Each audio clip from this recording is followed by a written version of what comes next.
অথচ এই মুজাদ্দেদের চেহারার দিকে তাকায় দেখবেন, নামাজ নাই, রোজা নাই, পর্দা নাই, উজু নাই, গোসল নাই, দাড়ি নাই, টুপি নাই, লেবাস নাই, পোশাক নাই, শরীর থেকে কেমন যেন শুয়োরের গন্ধ বের হয়। আর মুজদারি হয়ে গেছে রবীন্দ্রনাথ ঠাকুরের মতো, নারী পুরুষ একসাথে নাচানাচি করে আর গান গায়। আছে না নাই? কথা কয় না, আছে না নাই? তুই ফাওয়াটা আমার দিকে দিয়ে রইছ কারে আনছো ওয়াজ করতে, টের পাবো হেন, ভালো করে বইবি, ভদ্রভাবে বইবি।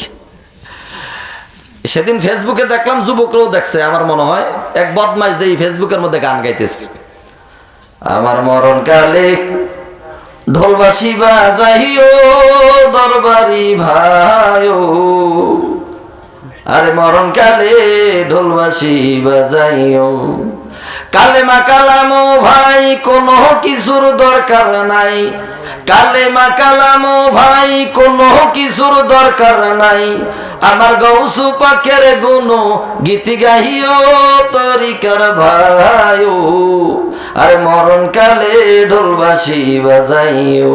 নাউজুবিল্লাহ বাড়ি যে কইন, আরো জোরে কোন নাউজুবিল্লাহ। কত বড় শয়তানের খালাতো ভাই হলে এই সমস্ত ঈমান যাওয়া কথা বলতে পারে, ঠিক কিনা জোরে কর। অথচ বাবা আমার আপনার পয়গম্বর মদিনার নবী বলেন, মান আখিরা কালামি ক্বালা লা ইলাহা ইল্লাল্লাহ দাখালাল জান্নাহ। আরে মরণের সময় যেই বান্দা কালেমা পড়তে পড়তে মরতে পারবে, ওই বান্দা মরতে দেরি আল্লাহর জান্নাতে যাইতে দেরি নাই। জোরে কোন সুবহানাল্লাহ। আর এই সমস্ত ভণ্ডের দল কি কয়, নামাজও লাগবে না, কালামও লাগবে না, কালেমাও লাগবে না, ওর বাপের গান গেলি।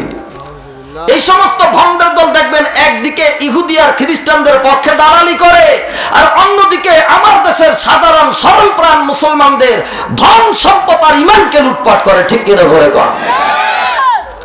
আল্লাহ আমাদেরকে ভণ্ডদের ভণ্ডামি থেকে ঈমান আমল হেফাজত করার তৌফিক দান করুন, বলেন আমিন। জোরে বলেন আমিন।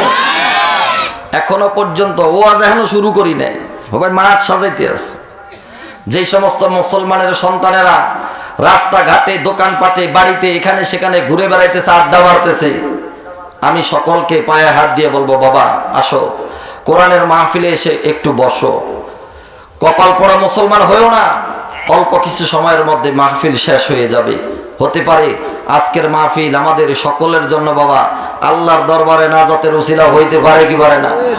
কথা বলে না কেন, পারে কি পারে না? এই জন্য আপনারাও দোয়া করেন, আমিও দোয়া করি, যে মুসলমানের সন্তানগুলি ওয়াজ মাহফিলের প্যান্ডেলে না এসে রাস্তাঘাটে, দোকানপাটে, বাড়িতে, এখানে সেখানে ঘুরে বেড়াইতেছে, আড্ডা মারতেছে, আমার আল্লাহ যেন তার কুদরতি হাত দিয়া ওই মুসলমানের সন্তানগুলির কান ধইরা ধইরা আপনাদের সাথে ওয়াজ মাহফিলের প্যান্ডেলের মধ্যে বসা দেয়। জোরে বলেন আমিন, আরো জোরে বলেন আমিন। জ্ঞানী যারা বোঝে তারা শুধু ইশারায়, জ্ঞানী যারা বোঝে তারা শুধু ইশারায়, নাদান অবুঝেরে বুঝাইবি কে আছে কোথায়। তরকারির মতো তরকারি হইলে অল্প জালে সিজে, জ্ঞানী গুণী মানুষ হইলে দুই এক কথায় বোঝে। ক্ষেত গুণে তার ফসল ভালো, গাই গুণে তার ঘি, বাপ গুণে তার বেটা ভালো, মা গুণে তার ঝি। নদীর একুল ভাঙে অকুল গড়ে, এই তো নদীর খেলা। সকালবেলা ধনী বাজান ফকির, সন্ধ্যাবেলা কাক কালো, কোকিল কালো, কালো মাথার কেশ, তার চাইতে বেশি কালো মনের হিংসালেশ। ওই ফেরাউনের লাশটি দেখো মিশর জাদুঘরে, খায় না কোনো পোকামাকড়, সবাই ঘৃণা করে।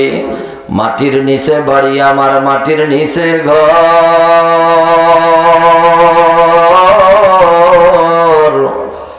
আপন যারে মনে করলাম সবাই এখন পর। আপন আপন